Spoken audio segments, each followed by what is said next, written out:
Hi. Before I start, I just want to say that I'll probably be cutting up the video I make now into parts, just as an attempt to maybe shorten the length of the videos, and I'll be putting them out like in the title I'll call it, on Trills Part 2A, B, Part 2B and Part 2C, depending on how many parts it becomes. And might have at the end screen like to be continued, so I'll continue on in the next video. And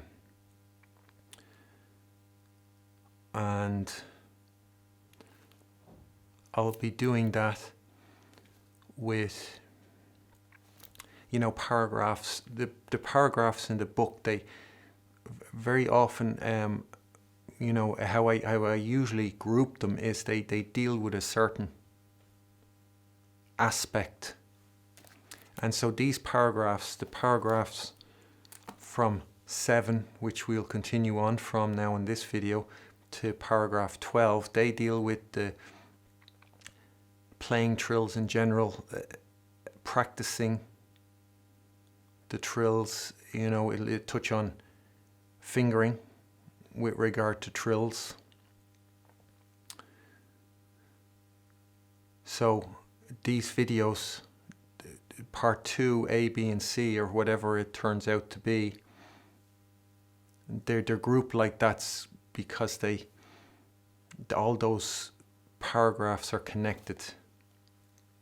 So just to let you know, that's what I'll be working at, how I'll be working at changing the videos.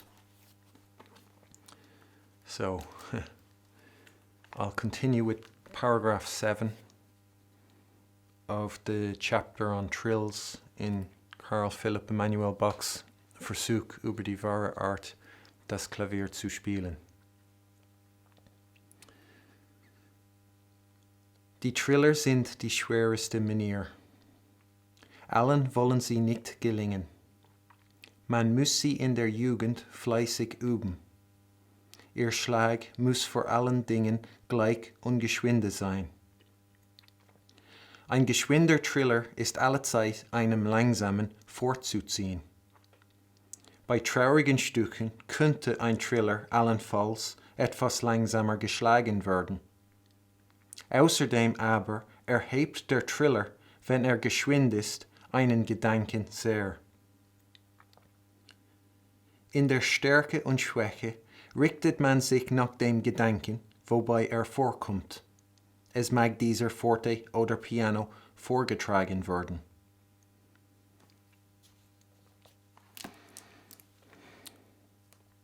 So here in this paragraph, Bach states his position regarding trills in general, or his feeling towards trills. And you see anyway in the translation, what he says is that above all else, the trill must be even and fast. And he says as well, if you think about the appoggiatura and what he said about how the appoggiatura is played, that it's forte, and the Abzug, the pull-off, or the is piano or pianissimo. He answers the question regarding trills, are they meant to be loud or soft or whatever? So he says they are, how strong or soft the trill is depends on, if the idea with which it appears is played forte or piano. And so as well he says that the trill is the most difficult ornament. And then he says, allen wollen sie nicht gelingen. And allen here in this sentence refers to everybody.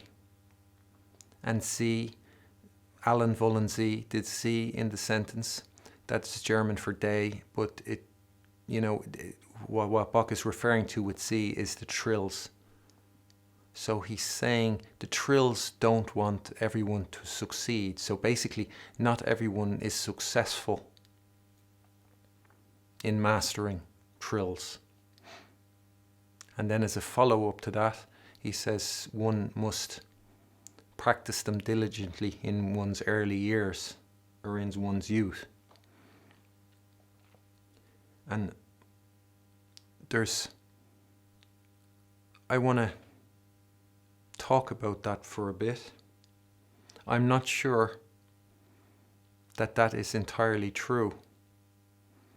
There are a few things I want to say, but I'll talk about that first, and then I'll get on to the other thing. I want to talk about what he says about a trill being possibly somewhat slower, if needs be, in sad pieces. I want to go on to that. But first I want to talk about this, about what Bach says about one must practice the Trills diligently in their youth. And so I'm not so sure if that is true. And I have a feeling that if you are to discover for yourselves that what I've shared on my channel regarding, on that playlist, how to play the piano, regarding finger position and the virtuosity paradox, all those things, AC fingering, I have a feeling that Trills will become as easy for you as they are for me if you discover those things for yourself. And it won't have mattered if you're somebody who hasn't practiced them diligently in your youth. Let's say you've come to the piano later on in life, that will not have mattered, that you will still be successful in playing Trills. And I just want to talk about this to kind of maybe provide reasons why I believe that, or I suspect that to be the case. And one thing why I suspect that to be the case is that when on my channel I provide answers for the cause of unevenness, the cause of tension, all these things all these discoveries or answers I provide, they are answers I've come up with myself. You won't find my answers anywhere, or I didn't, to what causes tension or what causes unevenness. Or regarding the finger position I shared, that is a finger position I discovered myself. I didn't read it anywhere, I didn't see it anywhere, and I don't think, it won't be found for the reasons. There's lots of reasons given for all these things, but not my ones. And so I just want to talk about it for a little bit, and through that you'll understand why I would have the suspicion that you will still be able to be successful in Trills even if you haven't practiced them diligently in youth. So when I was finding these answers, I was on a path of discovery, and I might have mentioned some of this before in an earlier video. But it was like, I would describe it as peeling back the layers of an onion was my process of discovery. And so what happened was, so I'll have begun in the cage in Lilliput like everybody else. And I'll be in the outside of the onion. And at that stage, I'll be presented with problems. There's a whole pile of problems that everybody will know.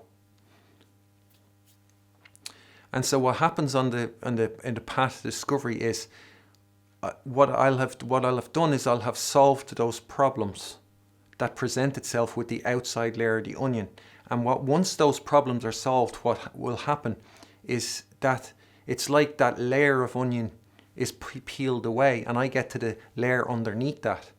And with that layer, every time that happened, there'd be a honeymoon period, like where the newness would be exciting because I'll have evolved, I'll have progressed in my playing. So at the start, it'll be all exciting and great. But once that newness goes, the honeymoon period goes, and I get used to this new step that I'm at, what happened was there was different problems that presented themselves with that layer.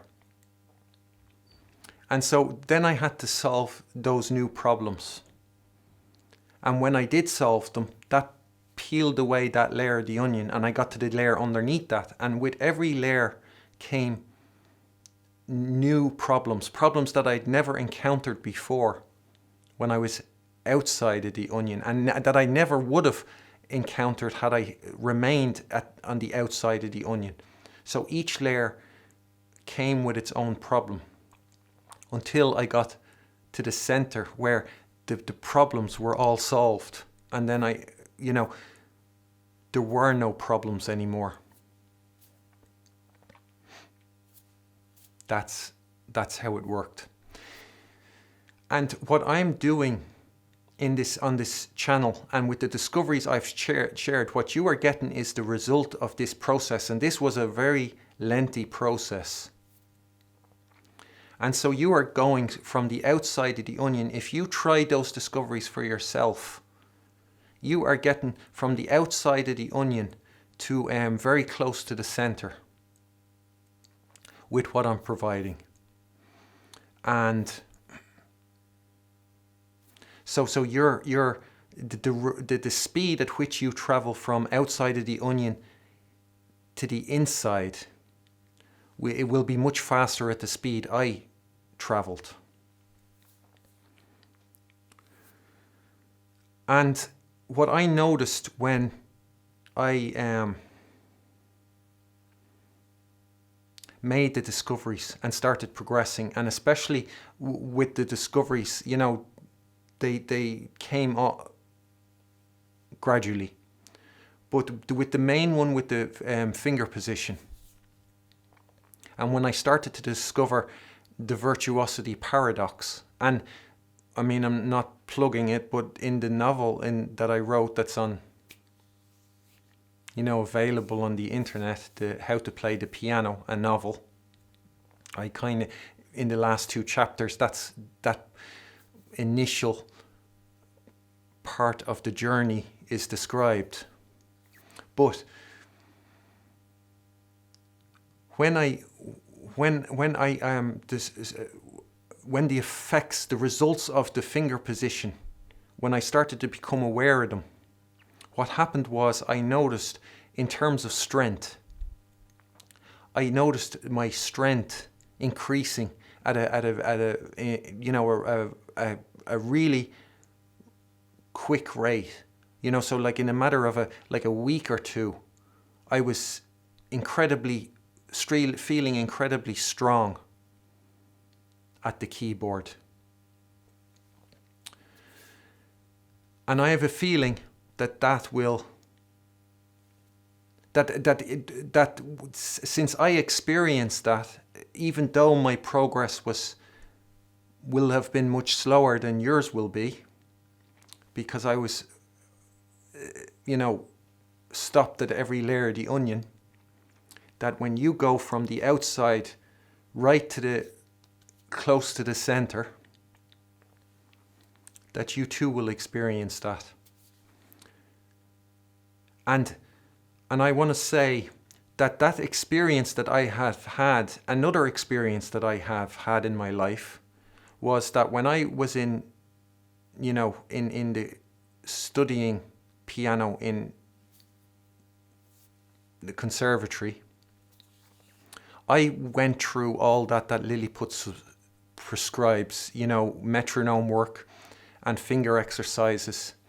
And, there was one summer I dedicated the entire summer to Liszt's finger exercises, where you hold down all the fingers and you're pressing one finger.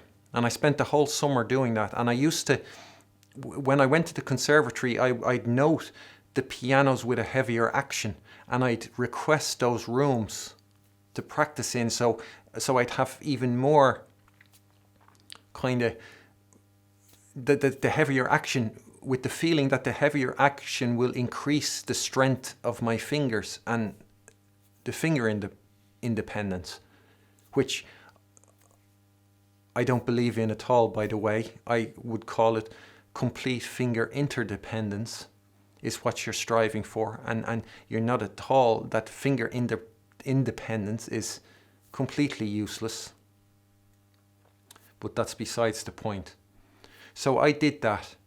I went through the whole regime of strengthening my fingers after having gone through lessons as from when I started when I was 11, having been prescribed finger exercises and finger strengthening exercises all before that. But you know, when you're younger, you do them a bit, but you're never disciplined enough.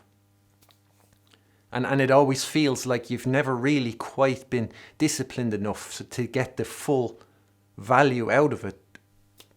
You know, I'm sure every single person has experienced that. And so I thought when I'm in college, you know, when I was really after it, I thought now I'm going to, you know, I won't, there'll be no excuses.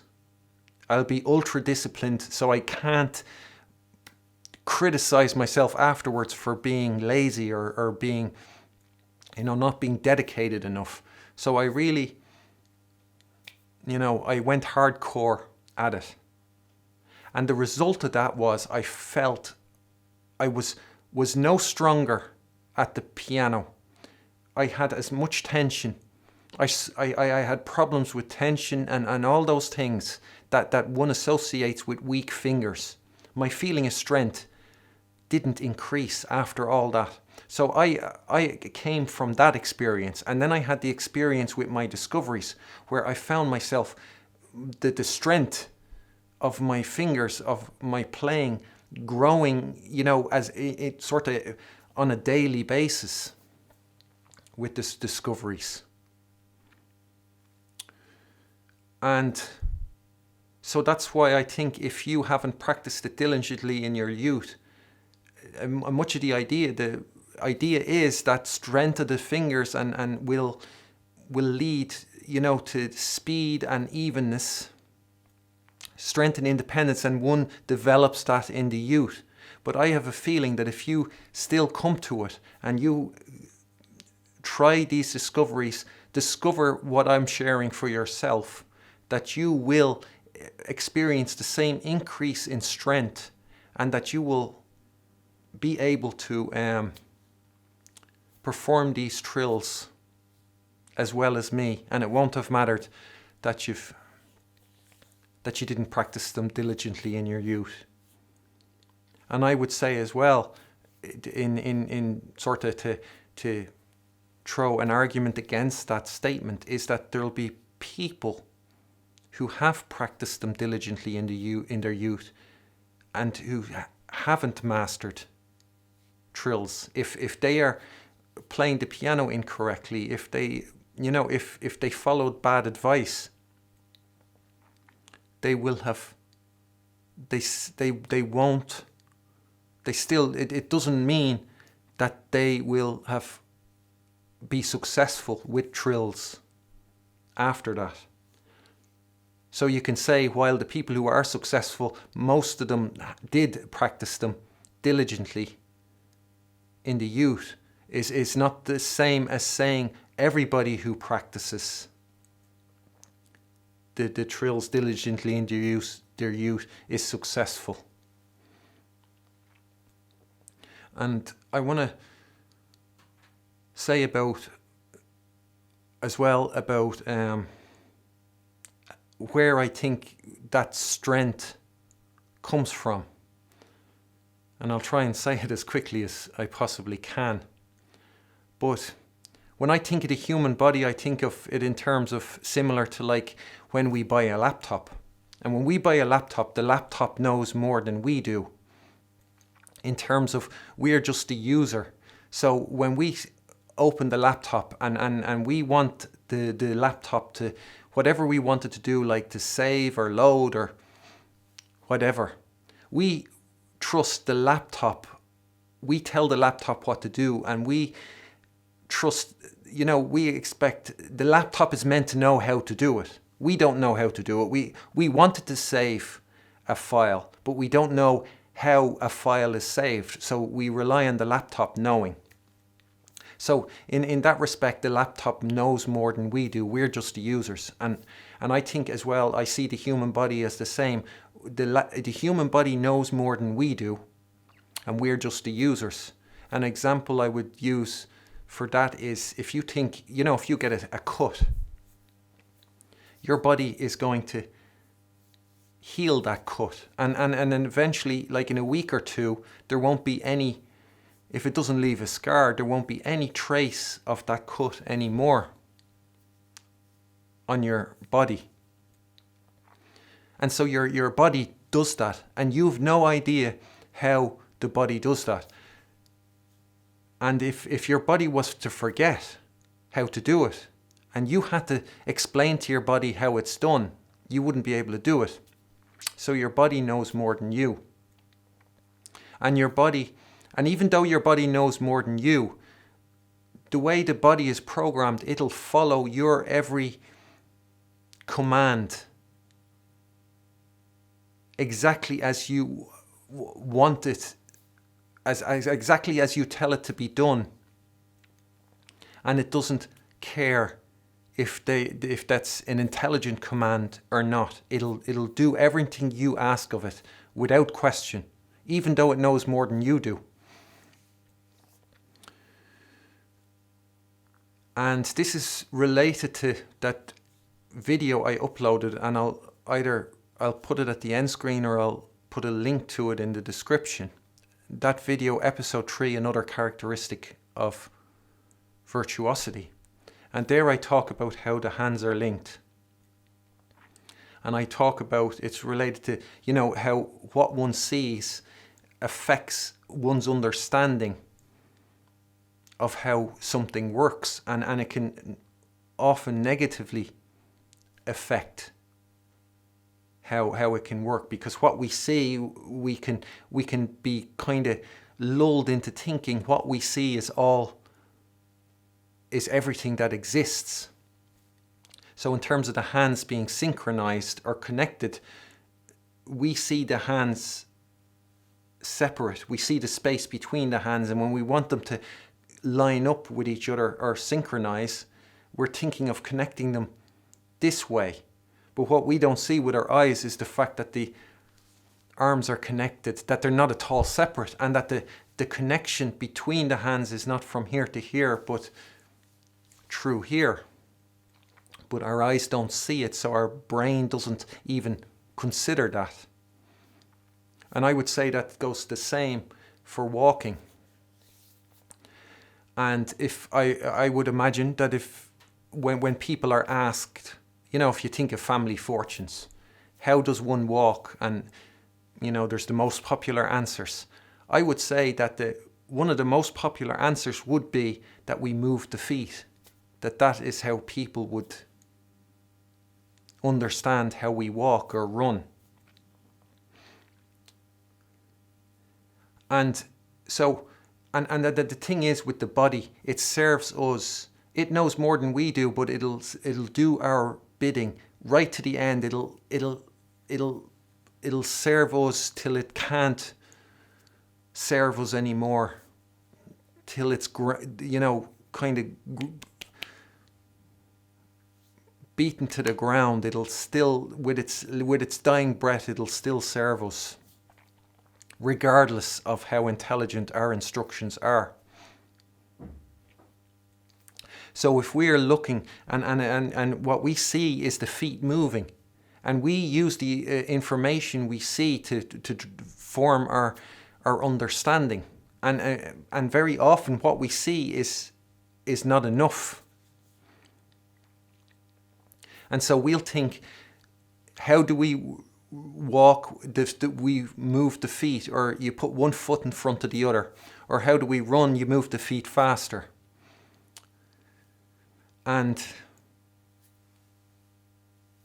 the way I see that is when you understand that the feet move to walk, what you are going to have your body do is move the feet in order to walk.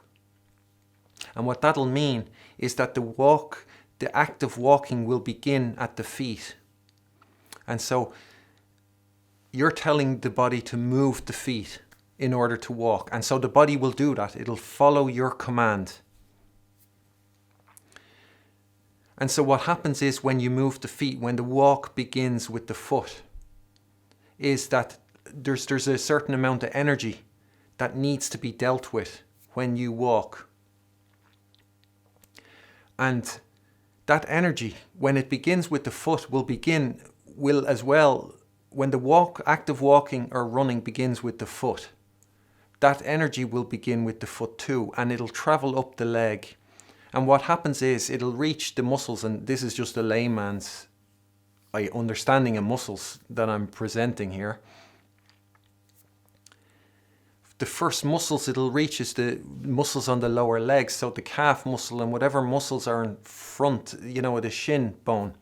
And so those muscles, and when you think of the muscles of the leg, they're the smallest muscles. They are the first to meet the energy of that step. And they have to cater for 100% of the energy. And the way I see it, the programming that makes sense, that works in terms of survival with the body, is that the muscles are programmed to take a maximum amount of absorb or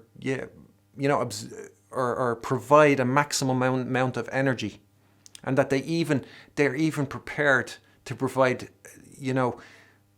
like in physics or chemistry or whatever, you learn of a saturation and supersaturation when a compound holds more than it's able to.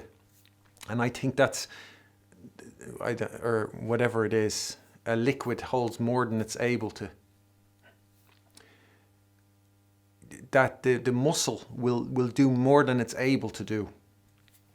And so those smallest muscles will try and provide as much of that 100% of the energy as they possibly can, and they'll even provide more than they're able to, because the programming works. Because it could be that is the only muscle that stands in the way of you and death, and so it'll do everything it can so you survive. And that's the safest programming in terms of survival. If you to have every muscle programmed that it'll do more than it possibly can, because it could mean life or death for you. So the smallest muscles will take, let's say, the max they can take is 40% of the energy. What happens is with the rest of the 60%, that needs to be provided, then it'll go up the leg, and it'll be needed to provide it by those muscles on, in the upper leg, like the thigh muscles and stuff. And they're bigger than those small muscles, so they'll take, they might take the remaining 60%. They might be able to handle that remaining 60%. And so in that act of walking, that 100% of energy that's required has been provided by the lower muscles, the calf muscles, and then the bigger thigh muscles. And so then there's no more energy left to travel up. The job's done, grand. But what happens is the muscle you have next is the muscle in your ass, the maximus gluteus, I think it's called. And that's the largest muscle in your body.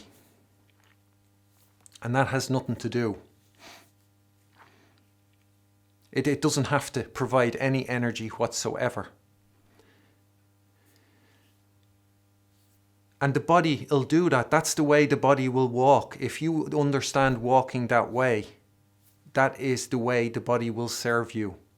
And I would say that that's the equivalent of being in the cage, in the cage version of walking.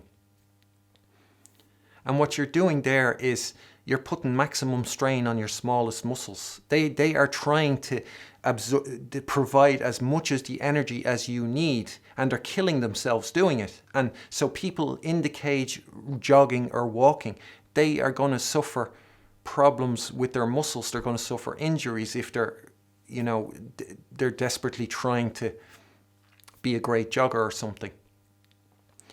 So they'll be at the doctors with injuries. And they won't ever feel strong as a runner. They'll always be working on increasing their strength of their legs. And they think, if only I could get my legs stronger, I'll be able to run better. And so they'll be dedicated to going out and running and trying that. But they'll always be, it'll be like a real uphill battle, and they won't feel stronger ever. It'd be the exact same as it was for me when I was doing the finger exercises at the piano.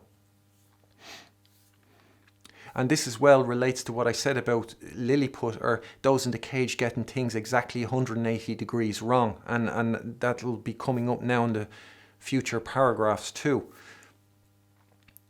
But if you think then on the flip side, so that will be, I would call that idea that you walk by moving your feet to be 180 degrees wrong. And if you think of the act of walking or running beginning, with the muscles in the ass, with the maximus gluteus,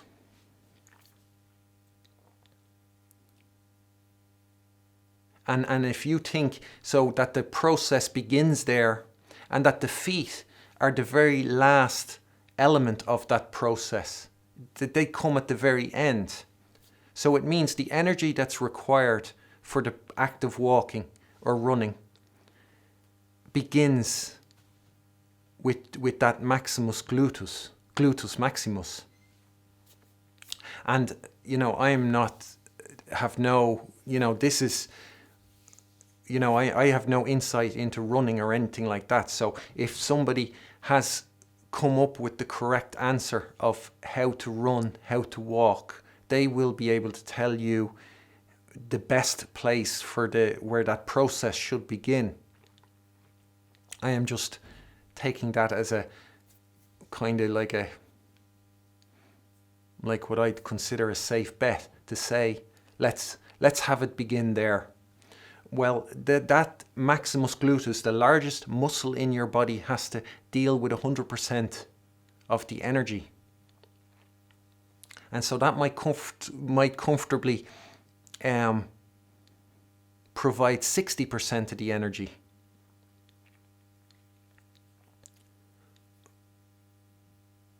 As opposed to the calf muscle only being able to, being faced with the 100, the calf muscle has to take a huge bite out of a massive lump of energy, whereas the gluteus maximus is our biggest muscle. So that is, it's a normal meal for that muscle. So it's going to take, of the 100%, it's going to provide 60% of that 100%, and then it'll move down. The process will move down to the thigh muscles, and then the thigh muscles might take 35%, or might provide 35% of the energy that's needed for the act of walking. And so what you have then is 95% of the energy is catered for.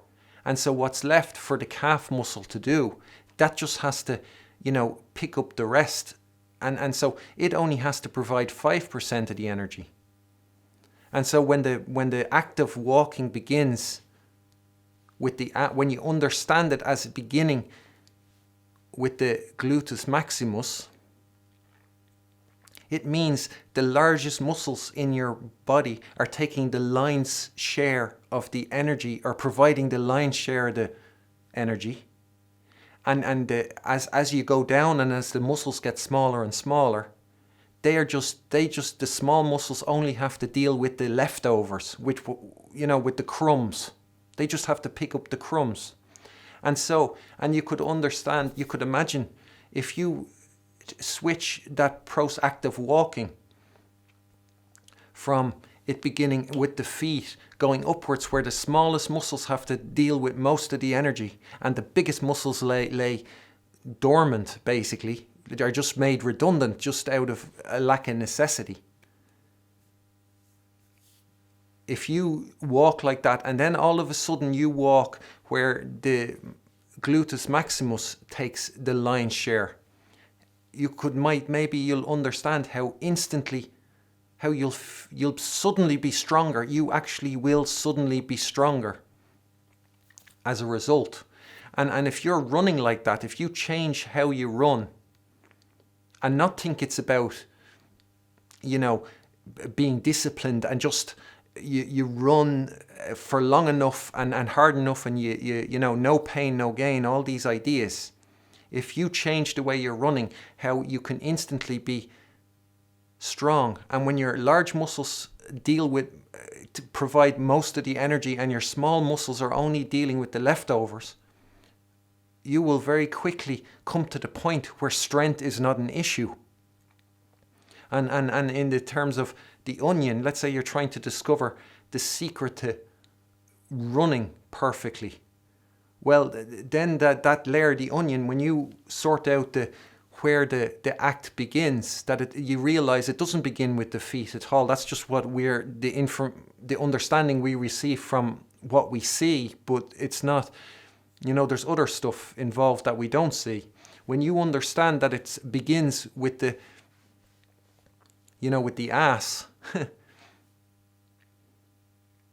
strength will never be a problem anymore. All of a sudden you're incredibly strong.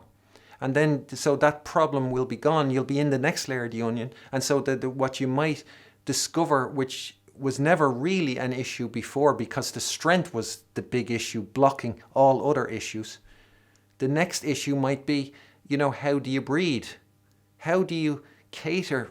Because all of a sudden you're running faster and you feel like you can run. If it wasn't for your lungs, if it wasn't for your breath, you could run really long, really fast without ever feeling like your strength is failing you. So then you're on the next problem to solve, which is the lungs. And I think so when you're doing it properly, so maybe you can that would make or seem logical why you'd suddenly be strong. But only when the process is reversed. The walking or running process is reversed and you understand it where it begins. It begins at the proper place and not at the feet. And how the strength will suddenly increase when you are using the proper finger position and applying those discoveries that I've shared, how it could be that your strength will increase at a prodigious rate. And that strength will very quickly not be an issue at the piano. And I would be very interested, or I think what would be very good is in the opportunity of this video, if you are one of those people who haven't practiced trills diligently in your youth, and you do try the discoveries I've shared for yourself, and you do discover the virtuosity paradox, and you do discover that you are successful in playing trills, that it would be very good if you could say that in a comment in terms of, data, and that would be scientific data if you were to do that, and that would be a compelling argument to get to the truth of that sentence. Does one have to practice them diligently in the youth to master them? And it's my suspicion that the answer is no. One doesn't. So it could be very useful, and I don't mean right away, but in the future, just if there were people commenting, contributing, could be a significant contribution to data and to every false belief that is kind of discovered helps society progress, helps us evolve as a society. So that would be very good.